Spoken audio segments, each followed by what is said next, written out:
একদিন এক ব্যক্তি এসে জিজ্ঞাসা করছিল যে আল্লাহর কাছে সবচেয়ে নিকৃষ্ট জায়গা কোনটা, সবচেয়ে উৎকৃষ্ট জায়গা কোনটা। নবী সাল্লাল্লাহু আলাইহি ওয়াসাল্লাম চুপ করে থাকেন। তিনি চুপ করে আছেন মানে তার কাছে ওহী নাযিল হচ্ছে। কি নাযিল হচ্ছে? ওহী। কিছু কিছু সাহাবী বলতেন, যেমন একজন সাহাবীর নাম হচ্ছে যায়েদ ইবনে হারেসা।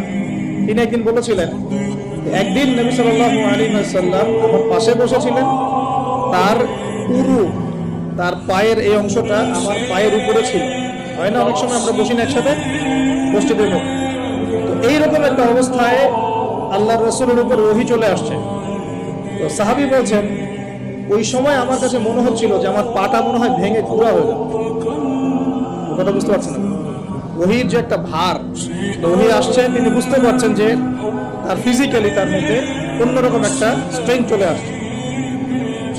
আয়েশা রাদিয়াল্লাহু আনহা তিনি বলেছিলেন যে নবী সাল্লাল্লাহু আলাইহি ওয়াসাল্লামকে আমি দেখেছি প্রচন্ড ঠান্ডার সময় তার কাছে ওহী আসছে, কোরআনের হাদিসের ওহী আসছে, এবং প্রচন্ড ঠান্ডার মধ্যে তিনি দরদর করে ঘামা শুরু করেছেন। তো ওহী আসলে বোঝা যেত কিছু একটা হচ্ছে। তো নবী সাল্লাল্লাহু আলাইহি ওয়াসাল্লাম নবী হওয়ার পরে একটা শব্দ আল্লাহর ওহী ছাড়া কাউকে বলেন। এটা হচ্ছে ইসলামের একটা প্রামাণ্য। ইসলাম যে এতই নিখুঁত, এতই নিপুণ, এখানে যাররা পরিমাণ বাতিল ঢোকার কোনো সুযোগ নাই।